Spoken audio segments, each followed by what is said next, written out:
Good afternoon, everybody. Thank you for coming. I think a few more people streaming in bit by bit, but I think we better get going. Welcome to the D School for those that haven't been here. And I'd just like to welcome on behalf of the Hasso Plattner School of Design Thinking and UCT Careers Services, the Center for Higher Educational Development at UCT.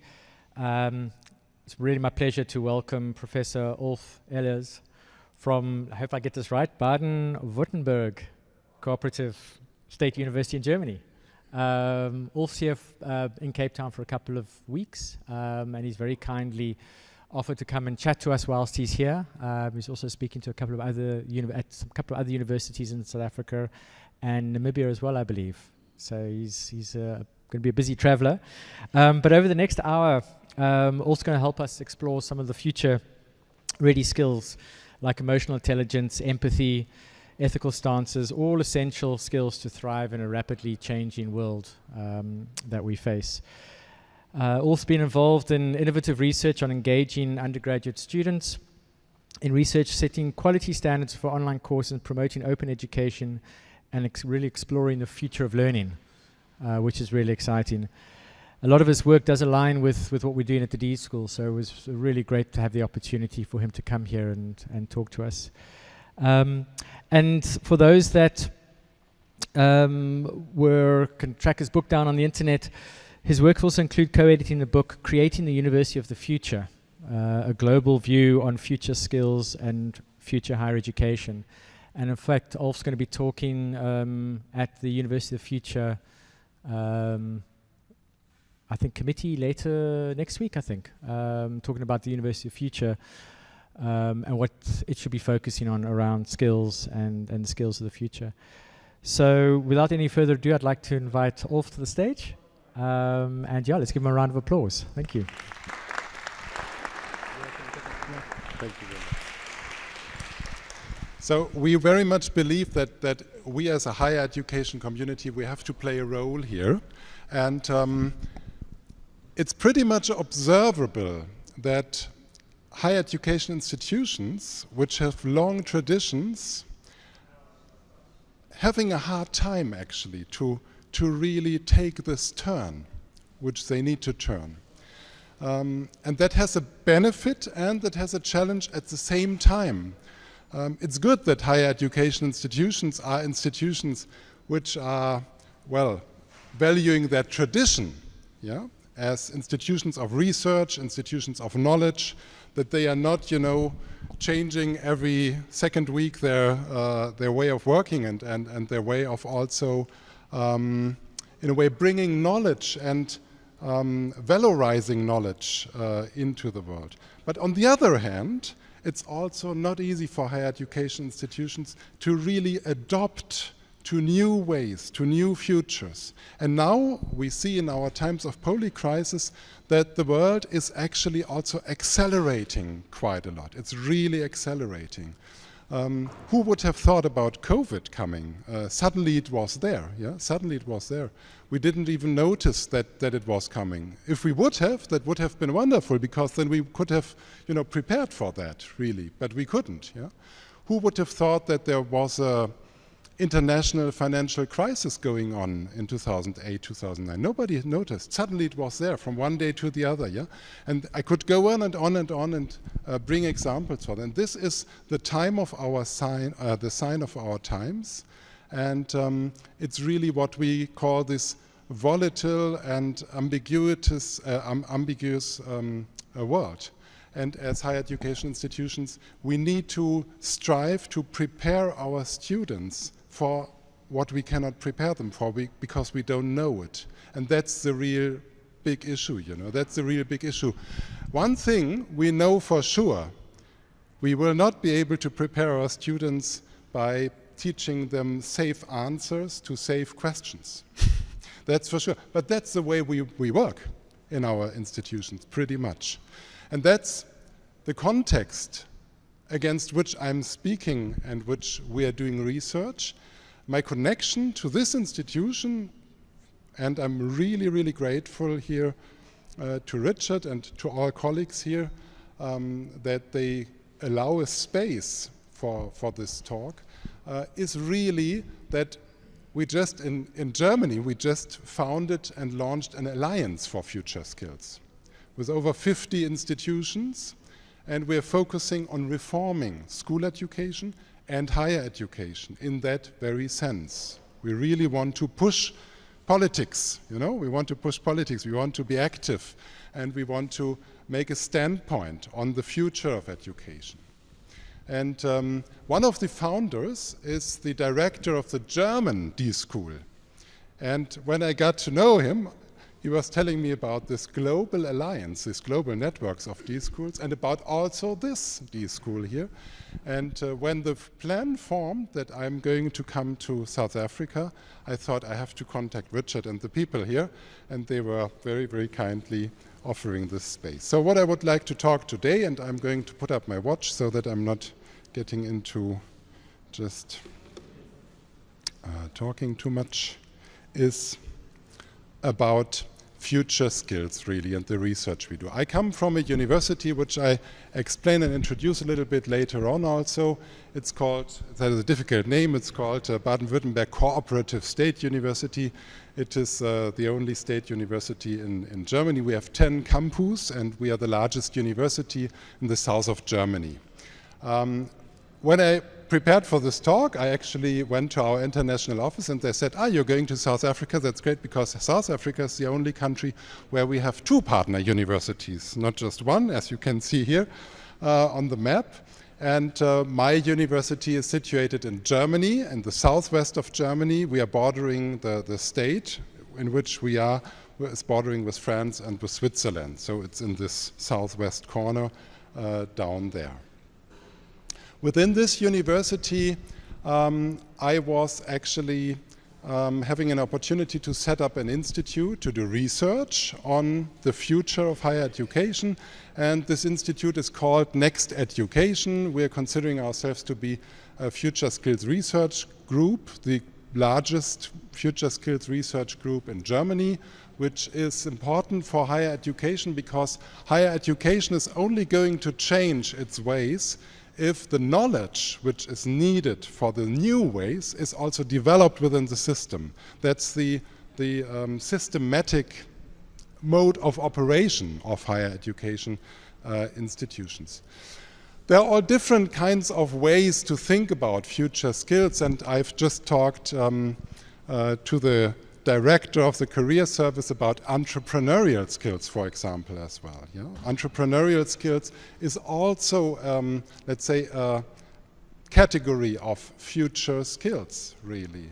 21st century skills, yeah? Skills to develop and put in place and implement the sustainable development goals are also future skills. We need to shift our mindset away from knowledge purely to action. That's really what future skills are about. There are all different kinds of ways, and one funny way to move into the direction of thinking about future skills is to think about future jobs, actually. You can really, we could make a discussion around here, and we could ask the question, which jobs were not there 5 years ago, for example. Yeah? And you can then go on and you can ask yourself, which jobs, if you are a student, who is a student here actually? Hands up.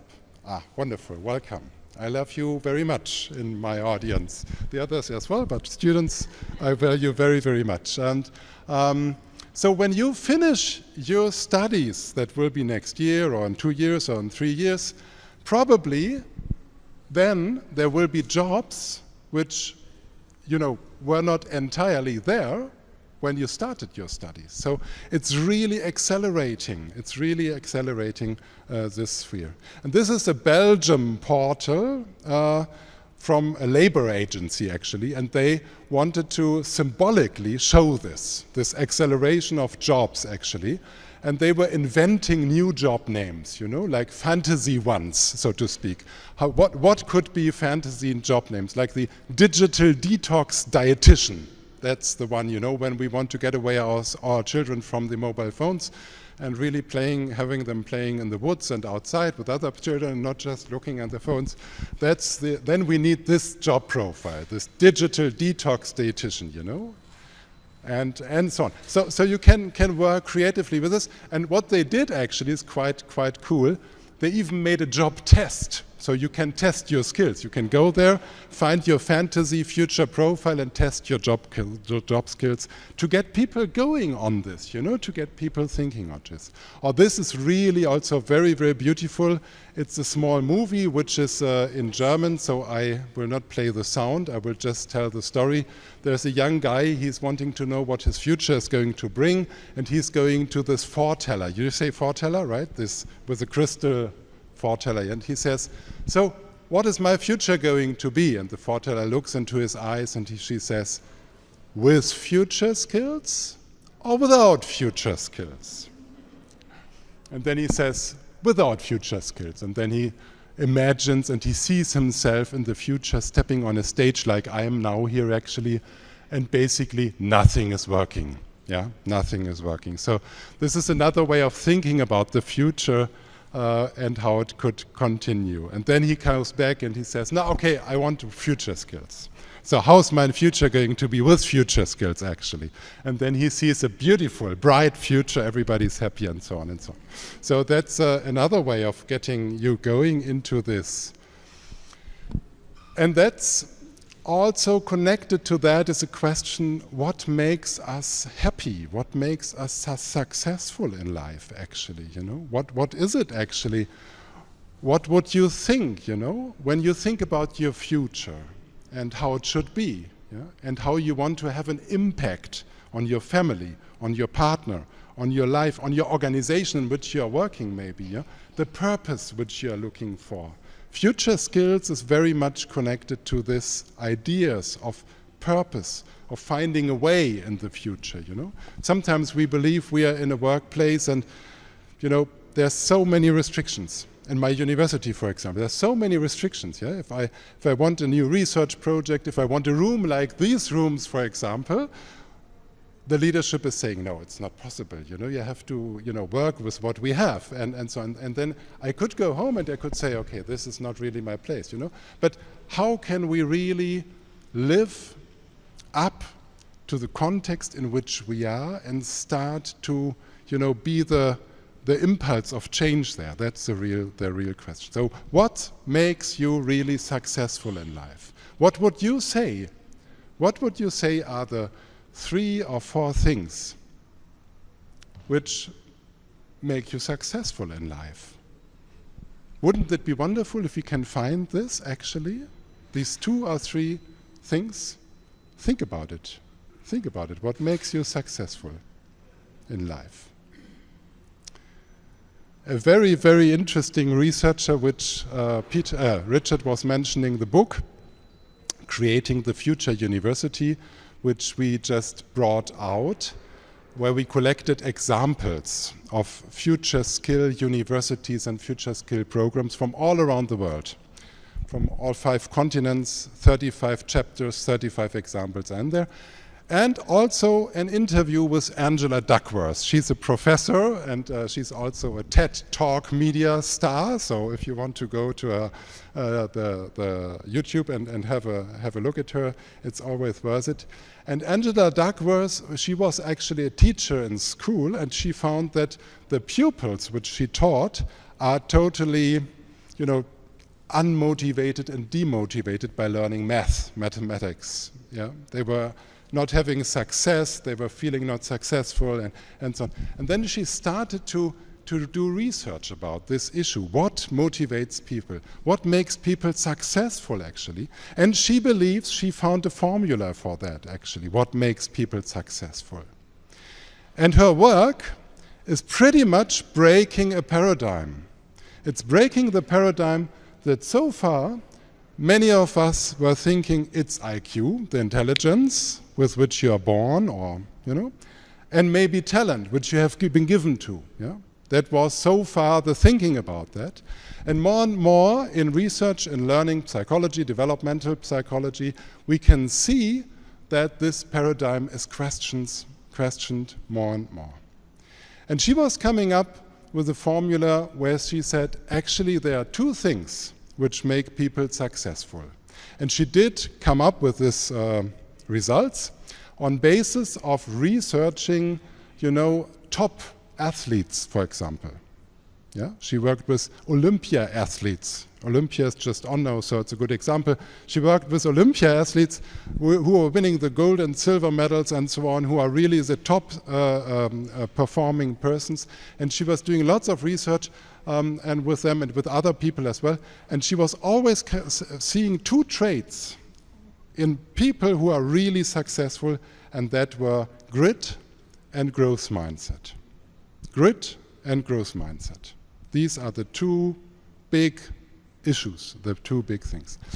And grit she's defining with passion and perseverance over a long time, over years and years and years, that you're really sticking to a thing, and you're, even if you're distracted, you're sticking to it, even if the wind of change is blowing against in your face, you're sticking to it, that's passion and perseverance. And growth mindset is really the belief that, you have the ability to grow, that your ability to learn, that you can develop it, that you can further develop it, that everybody of us can develop the ability to change and to learn. That's growth mindset. That's growth mindset. And again, we could, make small pairs, conversation pairs, and you could reflect in tandems about this issue. You could reflect, what would I say about myself? Am I a person on a scale from 1 to 10 with a growth mindset of 6 or 8 or 10? Do I really believe that I can learn everything which I want to learn or not? Do I know the steps? It's not just a belief, it's also a methodological doing. Do you know the steps of learning? Do you know how to professionalize yourself in learning? Something you can really learn. That's the growth mindset and the grit. In 2010, when I came to the university where I'm now, so that's 14 years ago, I was very fortunate because the government in the state where I am, in the southern state in Germany, they had just decided a couple of years ago they wanted to merge 8 existing professional academies into one new university. And that's not happening often, that a new university is developed. In Germany, that's in the last 50 years, maybe one or twice a state university. Private universities are coming up like mushrooms, but state universities, this is the issue. That's a very rare issue. And I was very fortunate to be in the first presidential team of this, this new organization, and to set it up for the first 6 years, to bring these 8 professional academies together, to develop a concept, to think about what is our unique selling proposition, where do we want to go, what is our market, what do we offer to our students, and so on and so on. And this, what we set up there, is a system which is a 50-50 system. That's why we call it cooperative state university. That's this word cooperative in there. It's a system in which our students are 50% of their time in our university, and 50% of our time they are of their time they are in companies or in public organizations, not just companies, but also in hospitals, in clinics, in kindergartens, NGOs also, and so on, but also industry companies and so on and so on. So this is a 50-50 shared model, a cooperative model, a dual model we call it. And that works so well. We are the largest university in the south of Germany. We have just, passed by University of Heidelberg, who was not very happy about that. But now we are the largest one because it's a very successful model. And it works well because we have 9,000 of these companies, of these practice organizations as partners. And the issue is they are not customers of our university, but by law, by the Higher Education Act of Baden-Württemberg, they are members of the university. So they have to apply to become a member of the university. And we have to admit them, and we can also dismiss them again, which doesn't happen often. But it's a theoretical possibility if it doesn't work with them, So, and that means there's an eye-to-eye level of cooperation, really. So we have 3 kinds of stakeholders in our university: students, professors, and companies actually. And in a normal faculty of economics, for example, there are 23 professors and 22 representatives of companies sitting there, and they are together working on the curriculum. So that's our model. And through this experience, actually, we were constantly asking the questions to the companies, to the labor market, so to speak. What are the skills which people, which members of your organizations are actually needing to develop your, services, your market, your products, your, whatever, into the future, in 5 years, in 10 years, in 15 years. What do you talk about? And they are very, very good in that, much better than universities usually, because they are working on this issue. They have to put something in practice there. They have to put a value proposition to their customers, their clients, even clinics and hospitals. How is it changing actually, In Germany we have a very, very high shortage of nurses, for example, right now. So clinics really have to think about how do we attract people to work in our hospital. It's a big, big issue because we don't, so they are starting to think about, developing values around this labor segment, that attracts young people to come, and work models which are attractive to young people, the 30-hour week and stuff like that, and so on and so on. So, and we were really having a good time and a good opportunity to discuss with people what are the skills which you really need in the future. And these companies, they came up with lots of issues actually. These are the issues.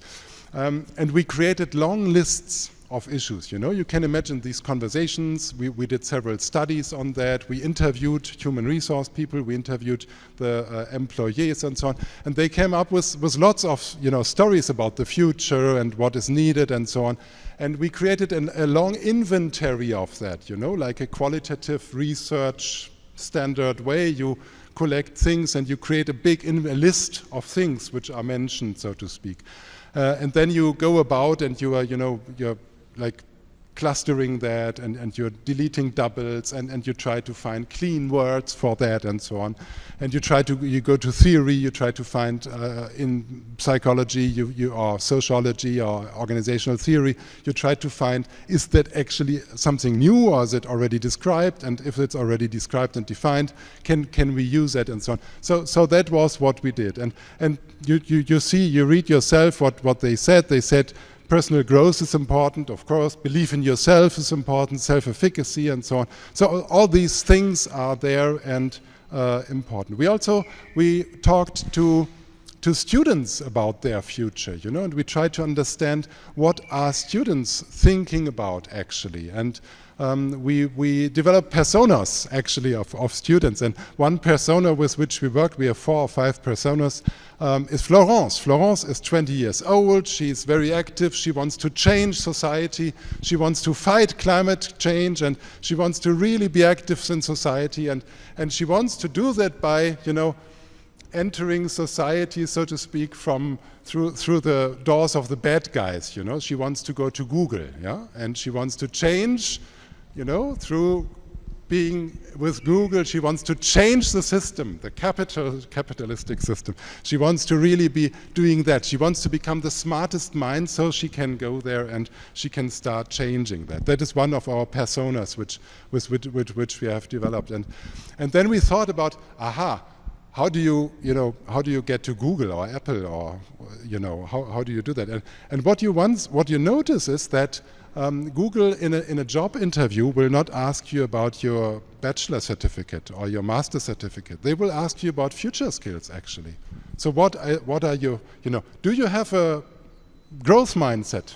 For example, they will ask, and then they will ask you, can you tell us your biographical anchor story for that? Which shows that you have a growth mindset, a challenge which you have had overcome in the past or something. Give us examples of that, So we talked with students about their dreams actually.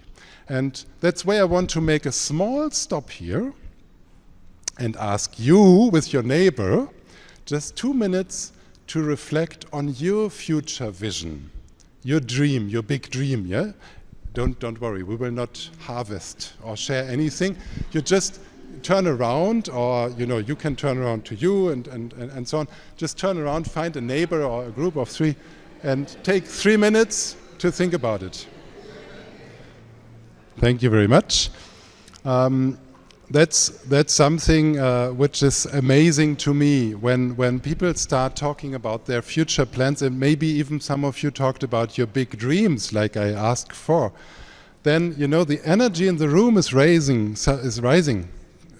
feelable, noticeable. It's really rising, and I always keep thinking that we need to do that more in education, actually, in schools. Not just talk about maths, that's also important, but do it in a way that the energy is rising, that people want to come there and that they feel, wow, that's doing something with me, not just in my head, but in my heart. I don't know, it's something. Thank you very much for that. In 2017, there was a very, very decisive thing happening, actually, and that was Joanna Daly. She was the CLO, Chief Learning Officer of IBM, and she gave a press conference, and in this press conference, unplanned, she was mentioning the fact that IBM, when it's recruiting employees for the future, they would not any longer, rely on higher education certificates. She was mentioning that, and suddenly that was a worldwide big press story. It was said higher education is in danger. One of the big tech companies is announcing that higher education certificates are of no value anymore. That was not what she said. She was saying not any longer solely relying on them, that. And but that was the big press story coming out. Then there is a company called Glassdoor. Glassdoor is a very interesting company. If you are into skills research, that's even more interesting. Glassdoor is a company which is actually doing analysis of labor market needs. For example, if UK wants to know how can we become a tech country, then they would go to Glassdoor and say, how many people, IT experts do we have? How many IT experts do we need? How do we get there? Yeah, and then they do research, and they have all these data streams of a whole country analyzing. Or South Africa could do that. Or they have that. It's an amazing idea. I never thought about that when I was starting with this, but it's an amazing idea. And Glassdoor, in 2019, 2 years after Joanna Daly, they came out with a press article and announcement, and they were publishing 19 companies which they found, which were not relying on higher education certifications any longer when employing top employees for the jobs, for analyst jobs, for tech jobs, for whatever, management jobs and so on. And they were also publishing what's important. What's important are skills, future skills actually, communication, collaboration, sense-making, analysis, and so on and so on. So these skills are the gold of the future, it seems. And the big question is, since then, in the room, like a big, mystical big question, will higher education take the turn towards this or not? That's the big question we are discussing, and that's why I'm so happy to be here today to talk to you about it, and not because I think that this is not a discussion you anyway already discuss, but to connect, because I think it needs a global alliance to really make our policymakers realize that, and also our leaders in the institutions to realize that it needs this kind of turn, that we need to work really intensely. And amongst them, the top 3, of course, Apple, IBM, Google, but also, this taco thing around the corner in the US, that's a taco chain in the US. They were also amongst these 19. So it's not just the big fintechs, the big tech companies, which are working according to the thing, but there are also others, and it becomes more and more and more. Then in 22, 2022, it became clear that Glassdoor, which was the big company being able to analyze this stuff, which I just explained, was actually, how do you say, followed by LinkedIn. Who's in LinkedIn from you? Who knows LinkedIn? Yeah, everybody knows LinkedIn. Okay, so LinkedIn was a big new player in 2020, which was in a way taking this, market out of the hands of Glassdoor, because LinkedIn now have over 1 billion members, and LinkedIn knows of all their members the job profile, the job history, the skills, and the project people worked on, because you're entering this data there. So LinkedIn is able to really understand what a carpenter in Durban needs for skills, because they have so many carpenters already in their database, or an accountant in London needs, or a nurse in Munich needs for skills. LinkedIn knows this actually. And that's why LinkedIn was starting to, become the big player on this level field of skills research actually. And LinkedIn published in 22 this graph, which was very interesting. I don't know if it's readable. Yeah, it is readable, super. Very good beamers here, very good screens. LinkedIn was publishing this graph, and what you see here is an overall analysis of all skill profiles LinkedIn has. Yeah, it's not according to branches or jobs, it's an overall skills in its entire totality, which are in the LinkedIn database of all 1 billion members. Yeah, all skills. Yeah, which are in the database, and they were trying to just make one simple comparison: which skills which were important in 2015 for their jobs are still important in 2021 for their jobs. That was what they tried to analyze. And they saw that there are actually some skills, like the first one here, which in 2015 was important and in 2021 remained important. But there are also other skills, like the one below, which was becoming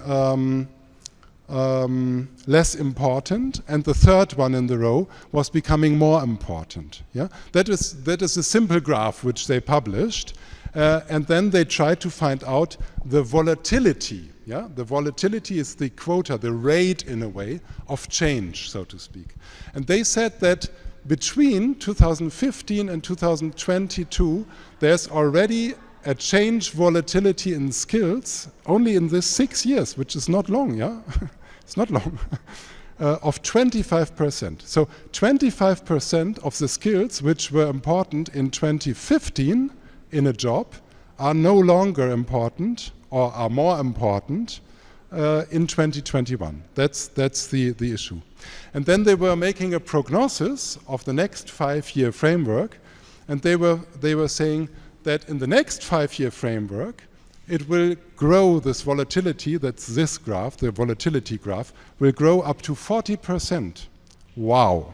That means that if you're educated on a job, it's very likely that when you're finishing your studies, in comparison to the time when you started your studies, the skills will have shifted considerably. Yeah?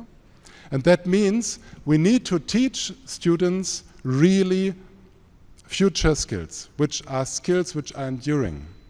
And that's why we started the entire suite of studies around this future skill issue actually. We called the first study Next Skills study to find out what are actually the next skills. And we built our institute entirely around this issue. We work with many companies on that, but also with students, also with civil society organizations and so on. And in 2022, we were able to publish our first future skills framework actually. And it was a big issue back then. Nowadays, it's already quite common that future skill issues are on the table. Japan and Singapore, they have even within their ministries, own departments, which should take care. They are entitled to take care that the citizens of the countries are made fit in future skills, future fit. Canada and New Zealand and Australia have national future skills initiatives where they develop future skills frameworks and put that into practice in their with their professional bodies and so on and so on. So it's quite an issue, it's quite a common issue, it's a rising issue actually, and what our standpoint on this is that we say future skills framework need to have several characteristics. First of all, they need to be developed through research, through empirical research, not just the list of the top 5 list of the IT developer of the World Economic Forum of next year. That's not what we believe is really sound, grounded into plausible research. So research is an important issue. We need research around future skills. What are future skills? Empirical research, qualitative research. There are several methods now developing around this issue, and I'm going to talk here at the University of Cape Town also with other groups on this issue. They also need to have an educational model, A programming language is not a future skill. A programming language is a programming language, But to be able to, apply a programming language, to develop yourself as a professional within this field, that could be a future skill. That's just a small differentiation. So it needs to have an educational idea to that. Skills are not just skills, they are also something which enables you to act. Which enables you to act. That's important. Yeah, the journey continued. We publish all this stuff, always open access. You can also download it from the internet. Most of it in English and in German. We also saw that the issue was becoming more and more important. So in Germany only, in the German-speaking countries, Switzerland, Austria, and Germany, in 2022, there were 14 different future skill frameworks already developed, some from companies like McKinsey, some from research groups in universities and so on. And so we published and we created a meta-analysis in which we tried our future skills framework, the one which you just saw, this one here. We tried it against all the other frameworks, so to speak, and tried, are the categories valid there actually, or did we miss something and so on. And this is necessary that as countries, as universities, as actors, as professional bodies, we start to deal with this issue. What are future skills in our context in which we are actually operating? And you can see that here, that not all these skills are something which you would probably consider future skills. Which have never been there before. Communication, for example, is a future skill in our framework, or cooperation is a future skill in our framework, where you would probably say, well, okay, but it has already been important 10 years ago. Why is it in your future skill framework then? And the reason for that is, if you go out and you ask companies, what are the most important skills people need to deal with this ever-changing environment in which you're operating, they will tell you communication is very, very important to, have people serving and operating as ambassadors of new ideas in old structures. Yeah? And therefore you need communication skills. You need to be convincing. You need to be trust developing with others. That's communication, empathy, put yourself in the shoes of others, perspective change, and so on and so on. So this is all behind communication. Collaboration, the same, If you think about AI, for example, we started now a big study on AI future skill, AI-related future skills. And what companies say is, we need people who understand that AI is not just something you take and you implement in your department. It's something which needs a change mindset of viewing our operations. And it is something which is working across all the departments, you know, the IT department, the legal department, the production department, the marketing department, and so on. It's working across everything. If one of these departments is not understanding what's going to be on stake, it's not going to work. So we need people who can collaborate across that line, and that's not so usual, you know. It's very important. But there are also future skills in the framework which are new. For example, design thinking is competence, design thinking competence. Design thinking is not new, but it's so important, you know, the importance of design thinking, of having students, for example, developing this ability to rethink the future, you know, to develop alternative futures for specific problems, and to not just, you know, apply a textbook solution to any problem, but to have an open mindset. So that's why I think that design thinking schools like the D School here or in other countries also, they are playing a leading role in this revolution of skills in the future in our universities, because they are already thinking about that since their existence. They are already paving this way.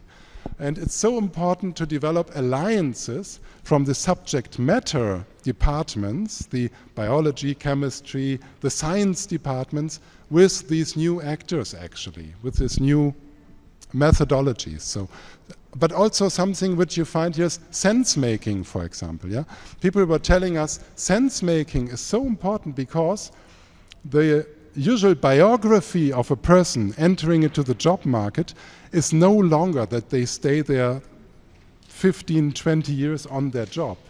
Companies today are bought, are restructured, are closed. You moved within companies to positions which you hadn't before. You move also horizontally, and so on and so on. So the ability to develop your identity is no longer taken over by a company or by an organization you are in, but in this volatile, ever-changing positioning game, so to speak, you need to have an ability inside yourself to make sense of that and to develop your own identity. And if you don't do that, they told us, you're going into a burnout, because the environment is constantly changing.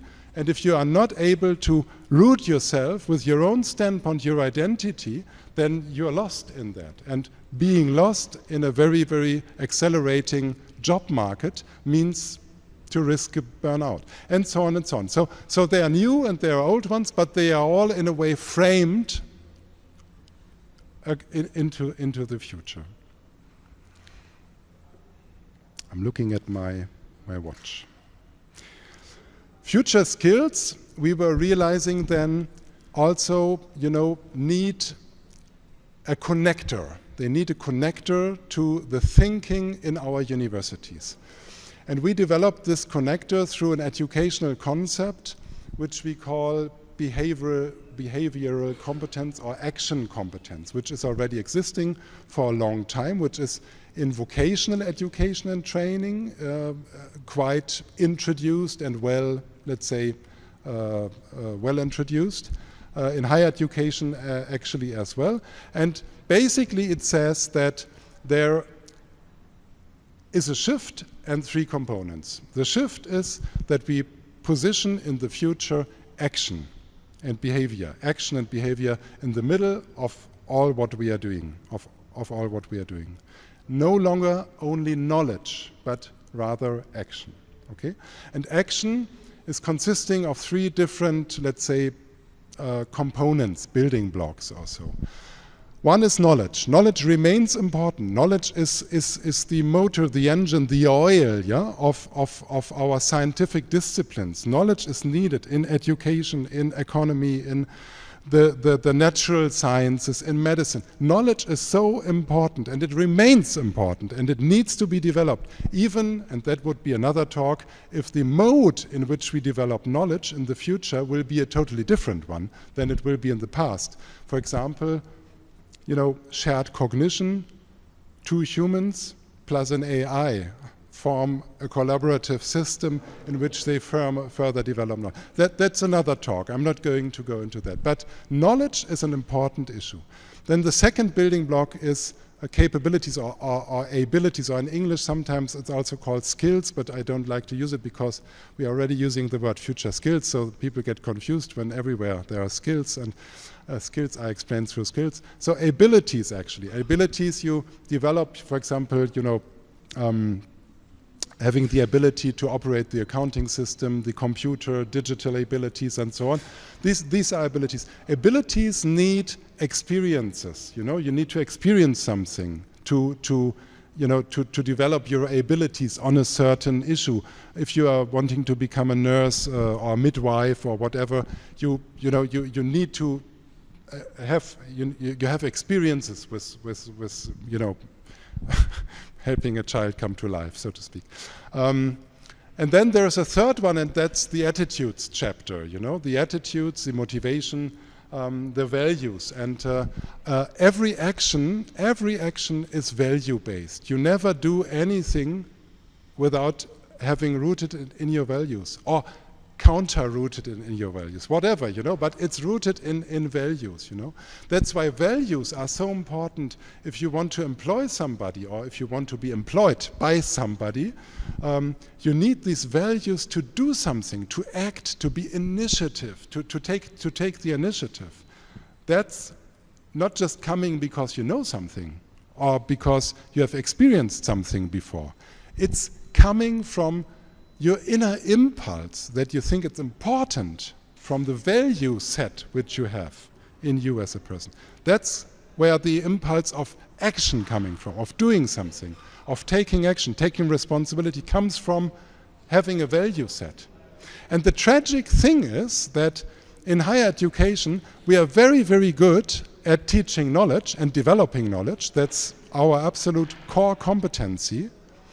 We are also becoming more and better in, you know, creating rooms where students can make experiences, practical experience, through practicums or extended times on job practices or whatever, you know. We can organize that, and in the future we need to more organize that also. But we are not so good at this issue of attitudes and values. We don't even want to touch it because we think it's so, you know, it's so hard to test.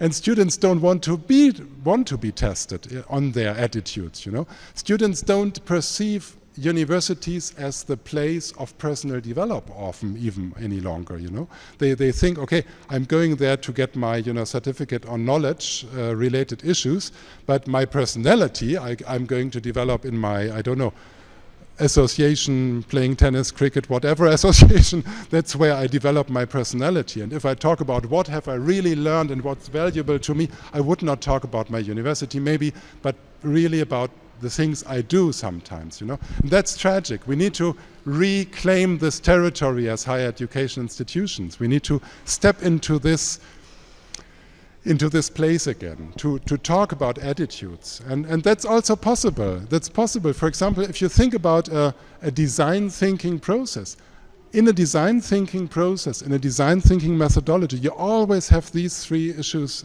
present. The knowledge, you know, the practice, and attitudes. You know, values are there, for example. And you easily, what I do, I'm not working in a design school, but what I do is I do a lot of project work with my students, where we design things, where we go out in society, where I ask students to present their projects also in a public space, for example. And that brings with them the opportunity to show themselves, to show yourself also as students in these projects. You know, this is important. Yeah, I'm coming to the end. Just maybe mentioning also that we have developed a framework for that. We have also developed several tools around this framework. For example, this is called a compass. It's an online tool. You can also use it on your mobile phone. It's self-registering, but you don't need to use it. But it's just a reflection tool, really. And it should enable students to reflect on their future skills. And the way we did it is we were creating for each of these 17 different future skill profiles, which we have developed there. We were creating challenging situation stories, you know, they're like these ones here. These are challenging, small, very, very small, challenging situation stories.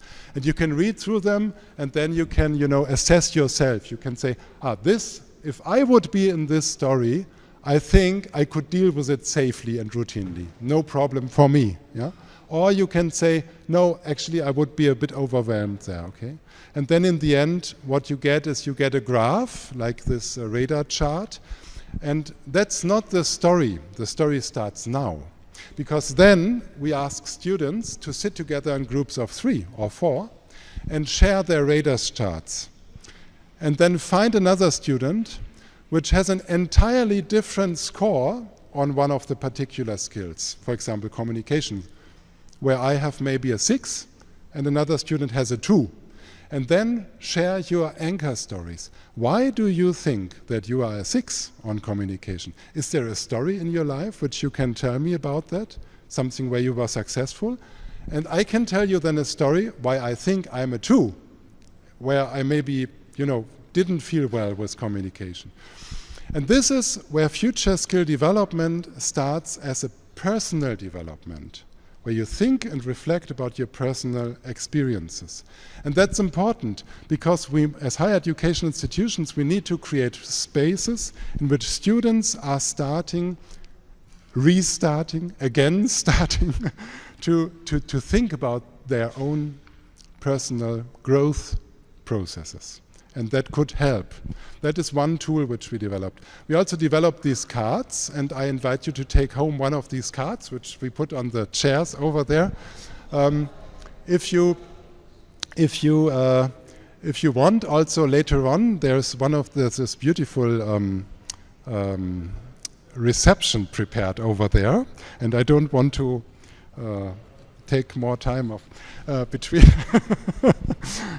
hindering you from going there. But what you can do when you meet other people there, you can try to think about what is it with this card I'm having here actually, and you can try to trade it with somebody else. Trade so long until you find the card which you feel that's my big thing, you know. I am really, really good at that. Sense making, that's my big thing. Reflecting, that's my big thing. I have ambiguity competence, for example. Dealing with different expectations, that's my big thing, and so on. So you can do this trading card game in a way and talk to other people about it. I will, of course, share this PowerPoint presentation with all its resources. Everything which I talked about, we are sharing on our portals. We are running 2 portals. One is called Next Education, one is called Next Skills. And yeah, I really believe that universities are a place, to come back to the end, to the beginning, which are having an important role to play in our societies, which are facing lots of crises. And in universities, if we want to change something, we need to start, because how we operate today is the consequence of the decisions we took 3, 5, 7 years ago. And if we want in the future to change our system, we need to today to work on it. And wherever you are, as a student, as a staff member, as a professor, teacher, director, head of whatever, you are in the place to change because you are a member of this university. And we are all a member of the global network, global community of universities. So thank you very, very much for your time and your attention and listening. I really feel honored to be here. It's really, really a big, big pleasure for me. I will never forget that. Thank you very much. And if you have questions, we have time, because I was now disciplined with the time. We have questions, time for questions as well. Thank you very much.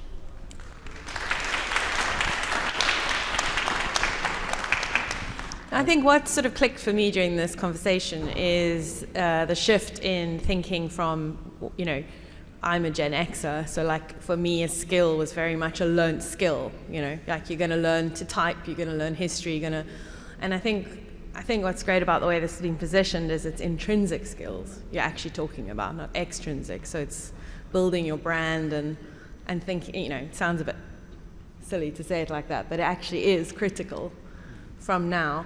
Are you seeing like a growth mindset? My kids are now coming home talking about a growth mindset from schools. Do you think that there's like a gap between like sort of the alpha generation who are currently in school and like universities trying to catch up and almost being sandwiched between work and the youngsters? Yeah, I think that it's already excellent if in schools people are talking about these issues like a growth mindset. This is, I think, a very, very fortunate situation. But I think it's not everywhere that is actually a topic of discussion. And I think also that it's not something which the pity, the crisis in our education system which we are facing is actually also that for a long time we have not focused on it enough. So we are also educating and socializing students into what is a school, what is learning, you know? And we have socialized students, pupils in schools very much into learning is receiving certificates. That's a transactional logic. I'm learning and then I'm receiving certificates. And we need to turn this into a transformational logic that students understand more and more, it's about transforming my existence into enabling me to be part of transformation processes in society. To be part of a transformation process in society means to go out into a certain action context, as a nurse, as a doctor, or whoever, and then to understand that with my skills and my knowledge which I bring there, I cannot solve the problems of the people who are there. But together with them and their contexts and their help and their collaboration, we can together develop a solution for, also as an architect, for example, we can develop a solution for the future of this problem, of this organization, of this department, of this AI challenged whatever thing, you know? Yeah, that's transformation. That's transformation. It's beyond transaction, and that's what comes into my mind when I think about your very, very good, very important question. Thank you. Thank you so much. I think what stood out for me was when you're talking about the importance of being rooted in your identity in a job market that's forever accelerating, but at the same time, you also need to adapt if the job market is accelerating. So I think my question is, what does being rooted in your identity mean when you also need to adapt to a changing job market? I ask because I'm studying law to practice law. And some of the developments in the law field currently are, people are talking about, do we really need courts? Do we really need to solve disputes and problems within the court system? Why can't we just mediate outside the court? Do we really need to spend so much money hiring a lawyer to represent you? It's so complicated. And here I am, a law student, and my entire degree is based on resolving a dispute, resolving disputes in court. So now I'm thinking, what does being rooted in my identity mean when I'm also in a field or profession that's very rooted in tradition, but there seems to be some adapting that will need to be done by myself? I don't know if my question is making sense, but it's absolutely, a bit of a question and a comment. Yeah. Yeah, absolutely. I take it as a comment, a very, very valuable comment also. And from your question, I would say you have already started. Thank you. Thank you. Yeah. Okay, so my question has to do with almost like that gap that one of the speakers asked about. So currently in this audience, we're all largely very future focused. Design thinking is very future focused. We're thinking about what will be relevant in the future. And at university, yes, a lot of the things that we're learning about are still fixed on tradition. And a lot of businesses in South Africa, if we're being honest, are still just trying to make themselves applicable to the present. And so my question becomes, as, let's say, because there are quite a few students here, yes, you're going to learn the skill and go on a journey to be future focused and to be relevant for the future. Now, how do you present yourself to a company that may not necessarily be thinking about the future, but you have the skills that will be relevant then, and you are taking in the time to learn? But how do you then present that to the current world and the current business industry in a way that, yes, will make you, one, look attractive to a recruiter or the company itself, but secondly, in such a way that you don't just sound like, oh, I'm so focused on the future that I'm not in touch with reality currently, you know? So I think that's my question. How do you, I don't want to say sell yourself, but how do you make people who aren't necessarily in that frame of mind see the value in what it is that you have from your experience? Yeah. Well, yeah, I mean, that's still a question of development for universities. We have, for example, a project in our university where students are collecting badges for future skills, which they take with them alongside with their bachelor certificate or their master certificate. And when they go to a job interview, they can say, here's my bachelor certificate, and here is my collection of badges of future skills. And each of these collection of future skills is containing a definition. So this is your whatever, you know, ambiguity competence, for example. And then it's also collecting a documented example of a project where you say, that's where I showed this future skill. That's a very practical example. And we believe very much that we need to make our grading systems compatible to this kind of, you know, inclusiveness of in the sense to be inclusive, in the sense to be not just knowledge focused, but also skills, future skills focused, and to be capable of taking them, including future skills, into our certification systems. Yeah. Yeah. That's very much the future, I believe. For example, if you are today working at IBM, also in South Africa, you have every employee of IBM. IBM is always a good example, but it's not the usual standard company because it's global. But just to give you the example, every employee has their own web page with badges, which they can, you know, show what is the history of my learnings through the lifetime of the job I'm having here, actually. And that's relevant to the company, not the rest. That's the thing. So it's something which is used in industry more and more, in higher education it's upcoming, and so on. Yeah. But we're not yet there yet. So it's a very relevant question. Yeah. Hi, can you? Okay. Thank you so much for the presentation, Prof. I think it was quite insightful for someone that is in the education stream. My question would be more relating to the sustainable development of future education. If you think of the continent as in itself, we're facing a tremendous challenge with debt. And so there's a lack of investment in education, such as, you know, future skills, because it's not something that the continent quite wants to focus on. I just want to know, perhaps when we talk about the Sustainable Development Goal 4 that talks about quality education, how can we as, students, because we are the future generation and leaders, how do we ensure that investment for future skills goes into these, preparatory budget plannings and stuff like that? Because if we are not looking at the future and what it looks like now, we are not even on track with the Sustainable Development Goals. And I know Germany is a great example of investing in what the future looks like.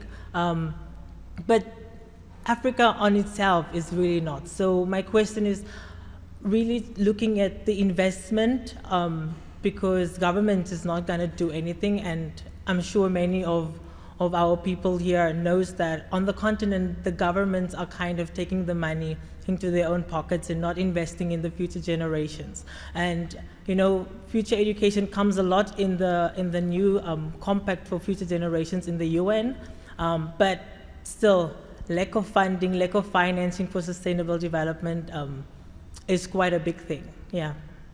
And you mean the answer which I should give is apart from campaigning? Well, you know, you just have to look around. Where are we standing here, actually?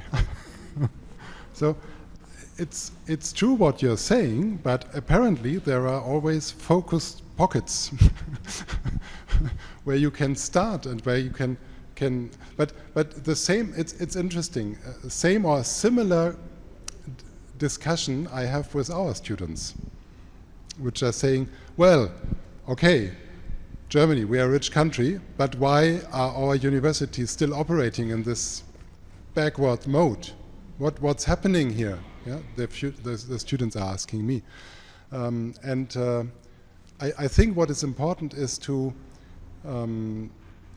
understand that apart from campaigning, which is important, which I also do, and that's why I'm here actually, because I founded together with 8 other people a Future Skills Alliance, which has the intention to push the government and which connected me to this center and to its director. So apart from campaigning, I would say it is also important to understand that in order to develop future skills, you need a mind shift set, which is turning away from the belief that other people can teach you towards the belief that you have to learn yourself. In my students, they don't do that often. Yeah, they come and they sit in class and they say, so, Mr. Ehlers, what do you want to teach me? And then when I ask them, what is your question? They say, we don't have a question. We are here because we are enrolled. And then I say, but learning only works when you have a question. And then they say, yeah, but we only want to have the certificate.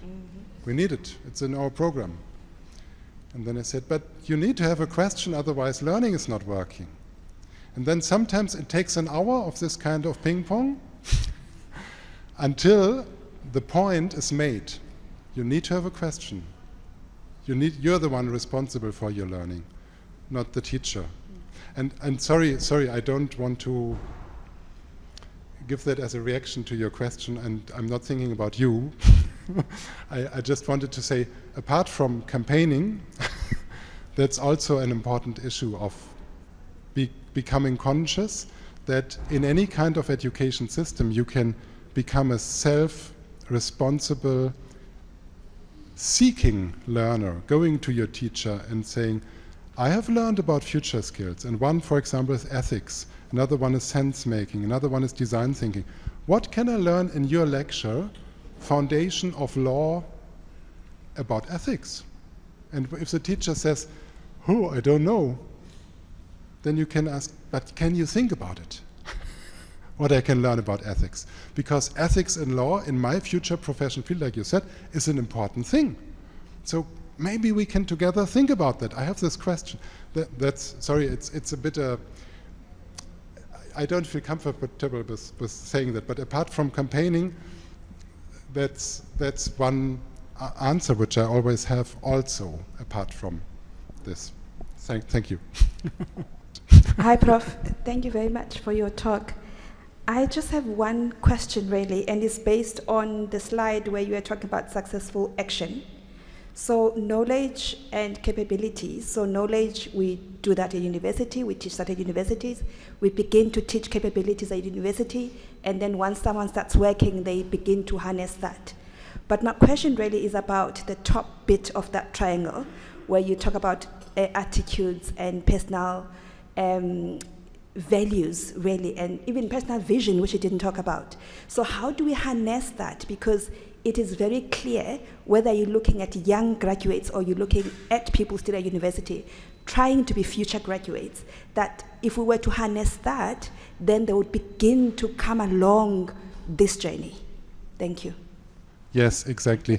And the good news really is that there are already many educational models and philosophies and concepts around which are emphasizing exactly that. So we don't, as higher education institutions, we don't need to invent that ourselves now.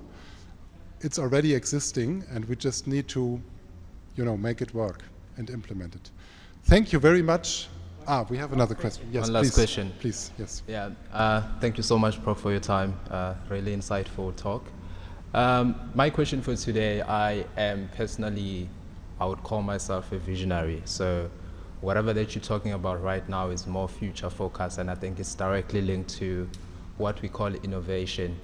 And from my own standpoint of what you mentioned as self-efficacy, of which is me interpreting as self-understanding of who you are, there's an element of, I usually call it awakening. It's what happens, the shift in the mindset, the shift in your attitude, in how you actually look at life, in order to get to a point whereby you are saying, now, if I could be in a position to actually innovate or actually apply myself and learn a skill that would be future fit, I would be able to have something that I would say, okay, there's a value in learning this just because it is rooted from this specific value. So my specific question is, within the academic sector, how can we actually make sure that we empower students to also be able to awaken and understand what the future holds and what is the value of us actually being in the same vibration that you are talking about in order to be able to move towards the same direction. I think it's more on the oneness type of thing. How can we actually move together towards this future that we're talking about with a common goal and common understanding? Yeah, I think that's the art of teaching, what you are actually asking for, or that leads in this direction.